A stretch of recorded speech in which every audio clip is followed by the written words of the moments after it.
Why is Utah going to land Isaac Wilson and Brant Kuithe not a top 10 college tight end according to Pro Football Focus? Let's talk about it. You are Locked On Utes, your daily podcast on the Utah Utes. Part of the Locked On Podcast Network. Your team every day.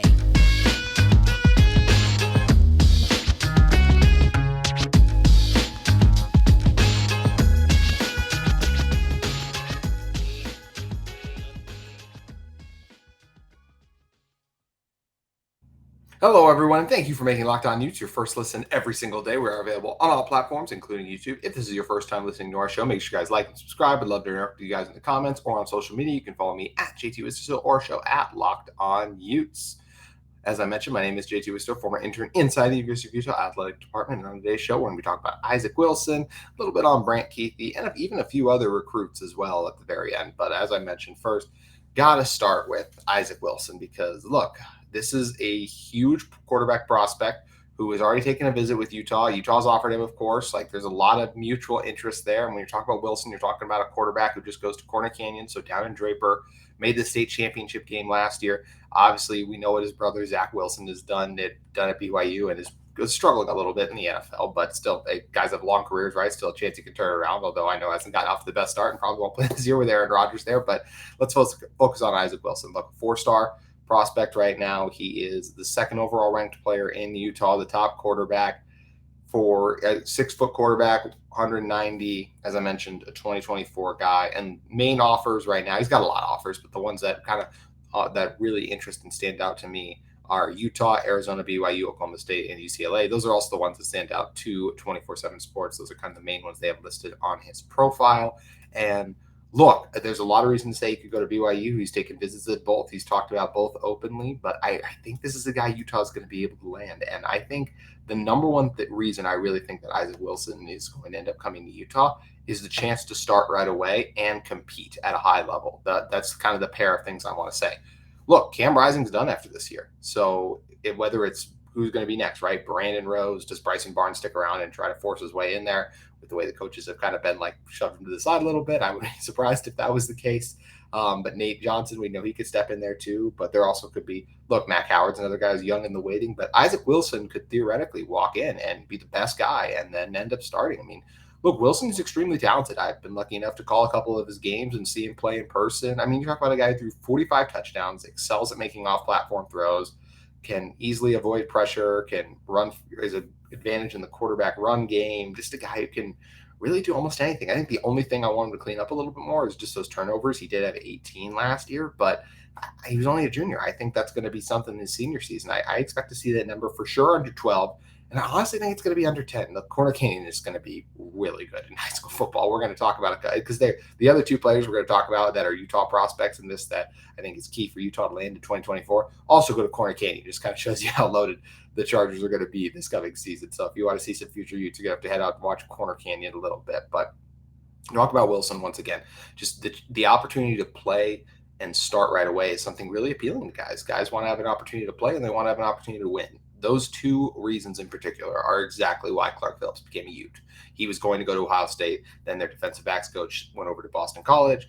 And it was like, well, I'll come over to Utah. And if he had gone to Ohio State, Clark would not have played as much right away. He started right away for the Utes during the COVID season, was obviously a huge part in their back-to-back Pac-12 championships and Rose Bowl appearances. So I really think, to me, that it's something that's really important to these guys is to be able to come in right away, have an opportunity to start, have an opportunity to play and compete.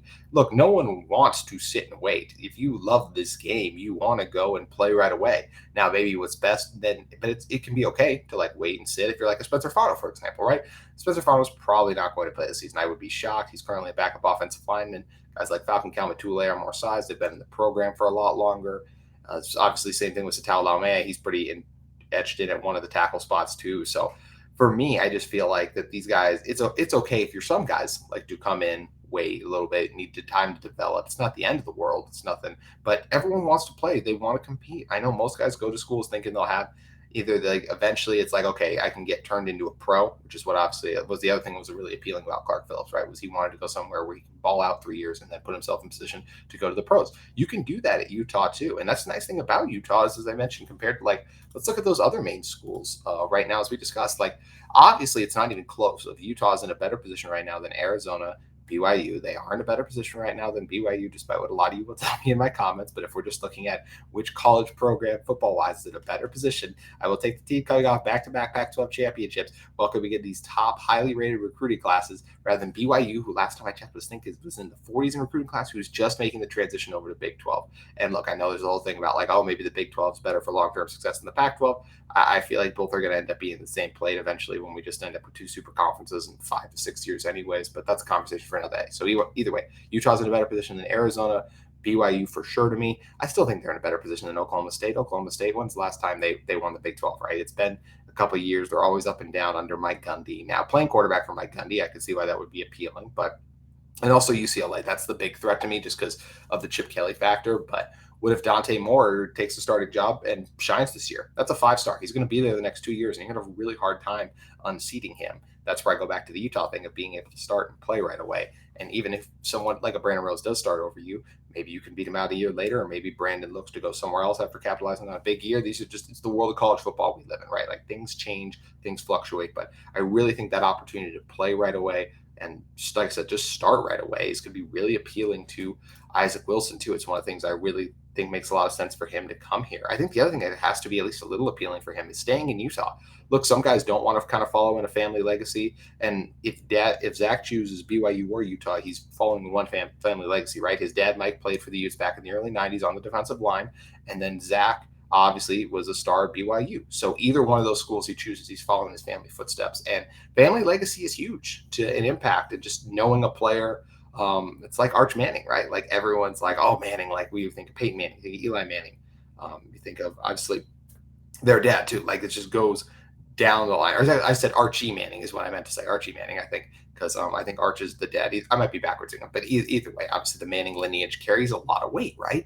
That's the same thing with it's a different level, but it's a similar thing to the Wilson lineage in Utah. It's a very prominent name, and I think that Isaac, the opportunity for NIL he could capitalize on here by committing, I think would be very extensive. I just think that he would instantly become, if he comes in Utah and is good right away, there's no ceiling on what this guy could be in terms of a legend at this school, I feel like, because everyone already knows his name coming in.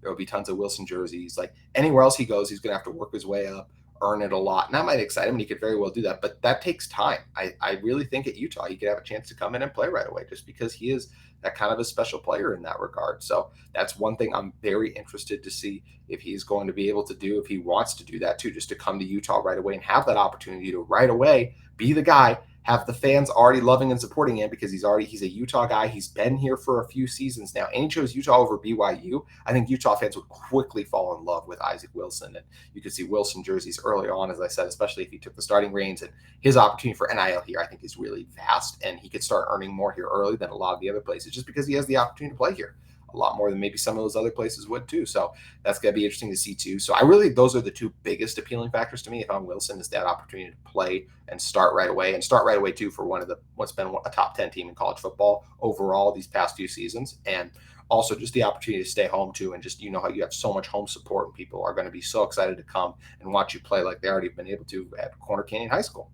And the last thing I'll throw in there is actually, and this is a little different one, actually, this is what Utah kind of needs in order to land Isaac Wilson, which we can do. We'll talk more extensively about that the other day, but I do think they just got to continue to add weapons, and just Andy Ludwig is the one who's recruiting Wilson. So I think you do want to show Wilson like, oh, we will be more explosive a little bit too. Corner Canyon, the Chargers last year, they had a running back named Drew Patterson. They did run it a lot. They were very involved in the screen game too. They had a very balanced offensive approach, but Wilson was still slinging it all over the place. Like he has a phenomenal receiver named Take Care too, like who I would love to bring Care on as well. I think that he could be whether it's through a scholarship or maybe they feel like he's more of a walk-on guy. I think Care could earn a scholarship somewhere, but he's a guy just because of that repertoire with Wilson. I'd love to see them continue to play together.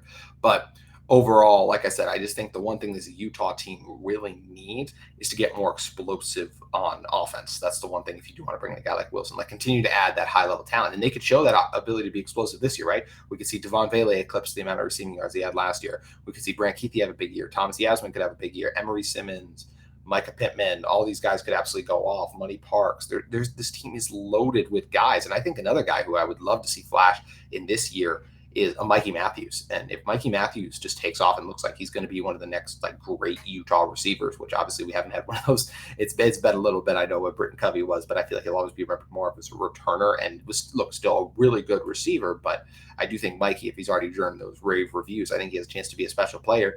And maybe you get some of these quarterbacks coming in like, oh, I want to have an opportunity to throw to Mikey Matthews for the next 2 years of his college career. That's really appealing to me. So I think that would be something that was really cool and just showing you can get more explosive, more athletic. You know, you're going to have reliable tight end options, but just get more of those talented wide receivers on the outside. And arguably, this is the best Utah receiver room we've seen over the last couple of years because of the talented transfers that are joining and a few more that still may be joining very shortly. So if I had to guess, I do feel like Utah will end up landing Isaac Wilson. I just think that opportunity to win and play early is going to be too much and to resist. And I just think that they're going to have the weapons in place and talented enough that he's going to realize it's the best opportunity for him. But either way, it's going to be interesting to watch and follow what the top quarterback in the state of Utah, Isaac Wilson, decides to do. We're going to come back and talk about somehow Pro Football Focus didn't have Brant Kuithe as a top 10 returning tight end.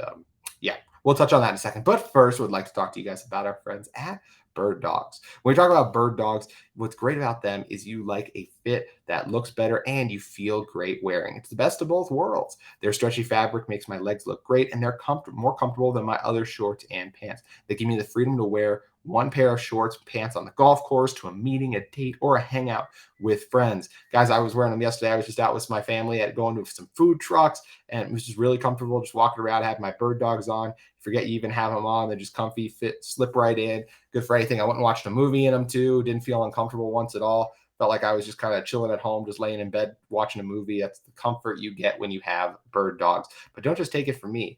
I mean, you got guys like the Pardon My Take host who famously never wear pants, and the only shorts he truly loves are Birddogs. You get Bert Kreischer, who wakes up in his lake house. One day I will know Kreischer's name, but anyways, wakes up at his lake house wearing Birddogs, goes for a swim, smokes a cigar, goes a burger, chills with his family, all in the shorts he associates with the summer, Birddogs. So go to birddogs.com/LockedOnCollege, and when you enter promo code LockedOnCollege, that's one word, all caps, LockedOnCollege, they'll throw in a free custom Birddogs Yeti-style tumbler with every order. So make sure you guys head over to Birddogs in order to get in on that awesome offer from our friends at Birddogs. Alrighty, come back into this one. Look, Utah tight ends have been disrespected lately, which seems crazy, but once again, Dalton Kincaid was not a finalist for the nation's top tight end award. He was not in the top 3 for it, and he led all tight ends in receiving yards. I guess he was their first or second in catches at the time. Brock Bowers ended up having more yards than him on the season overall. Bowers had 2 final games, and look, but Brock Bowers is sensational.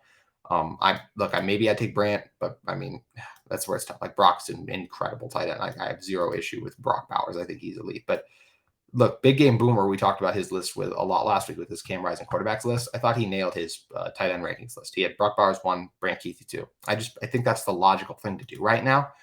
But for some reason, Pro Football Focus, they didn't feel so.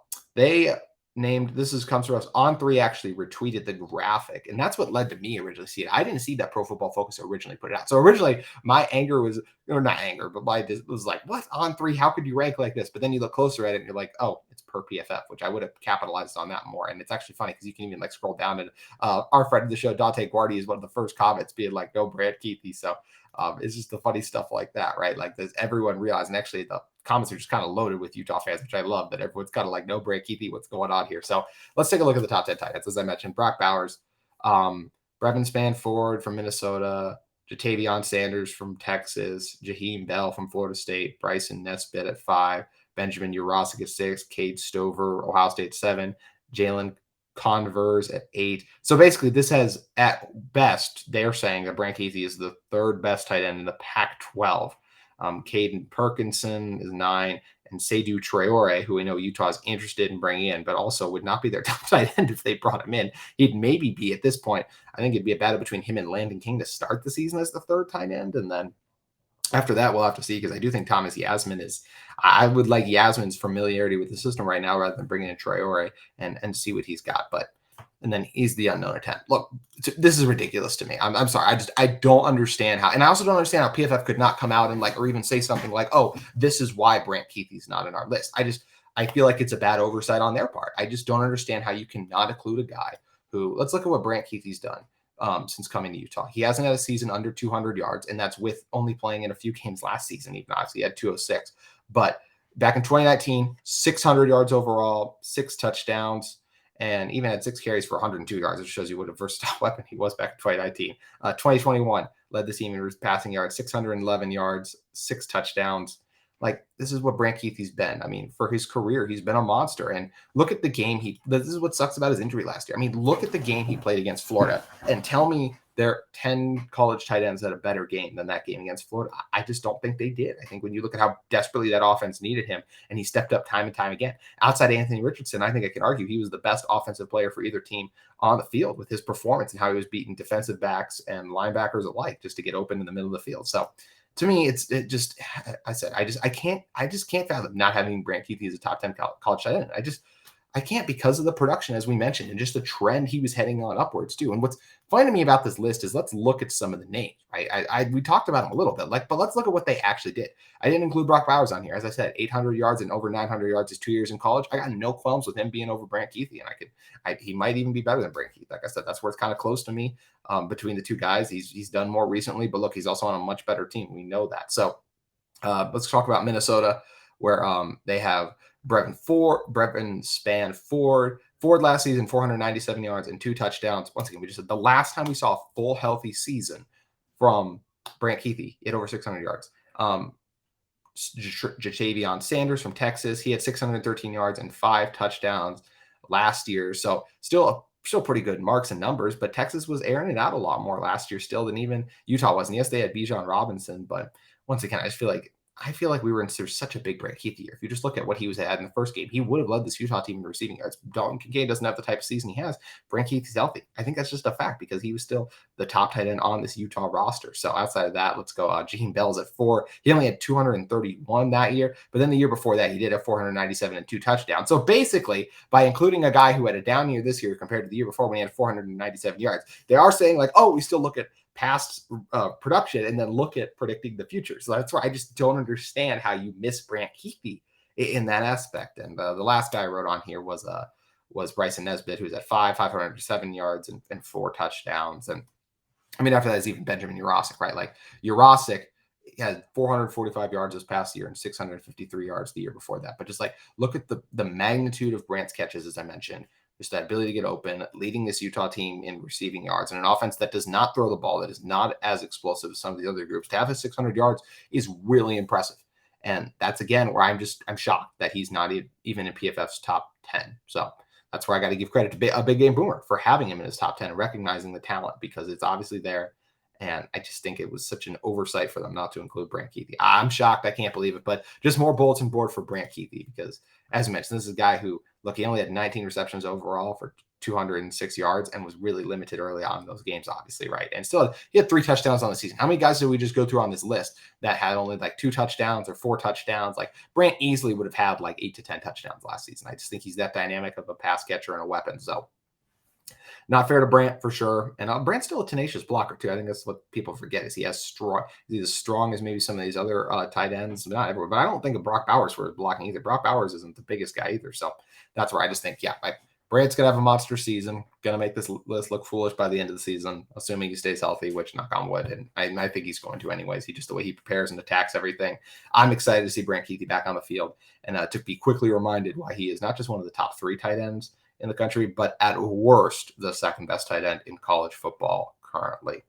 So moving on, let's talk about one last recruiting thing before we jump out here, shall we? So we talked about Isaac Wilson a little bit, but Isaac Wilson actually, I mentioned Corner Canyon. Isaac Wilson actually isn't the only player on Corner Canyon on a single high school team that Utah's really interested in, which when you look at Corner Canyon, they've been arguably the best college, and not even best college, but they've been consistently the best high school football team in the state for the past 6 years. The last 2, they haven't won a state championship, but they've made the state championship in both years. And they've just been so dominant. Before that, I believe they won 3 straight off the top of my head now. But either way, Corner Canyon churns out great high-level players. Jackson Dart's doing his thing at Ole Miss. We also talked about Zach Wilson, too. We know what he's doing now. And I can't remember the one quarterback. Their quarterback who started for them last year, he's at Ohio State currently. So they're just putting dudes out and into the NFL overall. Not the NFL, but college football. Soon to be the NFL was we know they put Zach Wilson there too. So probably some more of those guys land up in that position. But either way, the first guy I want to talk about that's at corner canyon that Utah's interested in is Isaiah Garcia. He was a former Cypress guy, offensive lineman. Now he's at corner canyon, 6'5", 280. When according to the crystal ball thing on 24/7, they have him and the other guy we're going to talk about in a second, edge rusher Cash Dillon, both 100% to Utah. I don't think, as far as everything I looked up, neither one of them is committed, and I think that would be a huge deal, and we would have seen more about it. So they haven't officially locked in yet. It's just where they think they're going to end up at. But let's talk about Garcia first, right? As I mentioned, 6'5", 280. There's a reason this guy's the top prospect in the state, right? Barely edging out a guy in Wilson. Garcia has the strength, the technique. He moves well laterally. He can get in the open field and throw blocks too. They use him as a puller. If you want to see if a tackle is athletic or not, especially at the high school level, look if his team pulls him a lot. And yes, there's some offensive coordinators that are just kind of rigid, and they'll be like, well, we only run like counter and power, and we don't want to pull our tackles out there like that. Yeah, but like I said, I think a lot of offensive coordinators recognize when they have someone that special, that can move that well in the open space, they want to get him out there. So he has all the tools and potential in the world. And if you're telling me I could get Spencer Fano and Isaiah Garcia on the same offensive line in the next couple of years for Utah, woof, that is something that gets me fired up, to say the least. Like, that's just those two guys together would be special. This would give Utah arguably the best tackle tandem they've potentially, one of the best they've ever even had. I mean, look, there's been some special ones, obviously, but I look at what those two guys can do, and I think that would be incredible, because I do think next year we're going to see Spencer Fano as a starter up front for this group, because I expect this to be Satao Laume's last year in college. It's just he's been here a long time, obviously. We'll see the type of year that Falcon has if he performs well. Hopefully he might want to go and chase an NFL opportunity, or he might want to come back and try to have another year of elite play, or if he struggles, he might get replaced regardless. So lots of different things could happen there. But as I mentioned with Garcia, just great technique, great footwork, really good hands, keeps a good base, really good in pass protection, does a good job, delivers a strong punch, doesn't let defenders beat him to the outside. So just the state's top blindside protector. I might have Isaac Wilson just a tad above him as a prospect, but that's just more so because of the value of quarterbacks to me than what Garcia being better than Wilson being better than Garcia in that regard. So either way, I think he's fantastic. One of the best offensive linemen to come out of the States of recent memory, along with Spencer Fano, basically. So I'm really excited that he is interested in Utah, and I hope the Utes can land him, because this would be a monumental get. Also, next guy we're going to talk about, and the final guy, is Cash Dillon. He's an edge rusher. And 24/7's rankings, they have Garcia ranked first. They have Wilson ranked second. Break for a few other guys. And then down at 6, you get to Cash Dillon, the edge rusher for the Chargers. Dillon's a guy who's got bent for days, just elite athletic traits overall for Dillon. He is the guy to me that has special ability at the next level because of that athleticism. Long arms, can bat passes down, can reach his hands in there and knock balls away to force fumbles too. Does a good job setting the edge. Good strength there too, and just a skilled pass rusher, one of the state's top hand fighters too, does a good job getting around the edge as well. So just a really talented player for this Utah football team, or for the Corner Canyon team, that I think could make an immediate difference for them. And I really think he could have a chance to play his first season, just because he is such an explosive pass rusher, and that's something that obviously his team was lacking last season, and they hope to get. Whether it's the guys they bring back or in a Logan Fano, it's going to be something interesting to see if they can get it out of those guys. But if not, hopefully they can bring in a guy in Cash Dillon, who, as I said, crystal ball to 100 right now, I think could bring that early, just because of that speed and athleticism he would bring off the edge. So it's going to be interesting to monitor. Hopefully, we can look back on this podcast and not, instead of laughing at me for saying these guys will end up at Utah, we can look back on it and go, wow, Utah landed Isaac Wilson, they landed Garcia, and they landed Dillon. And this could be after all three of these guys. By the way, if you want to get an early look at them, I believe the high school championships are going to be in Rice Eccles again come this fall. I would be shocked if Corner Canyon is not there once again. They're loaded top to bottom,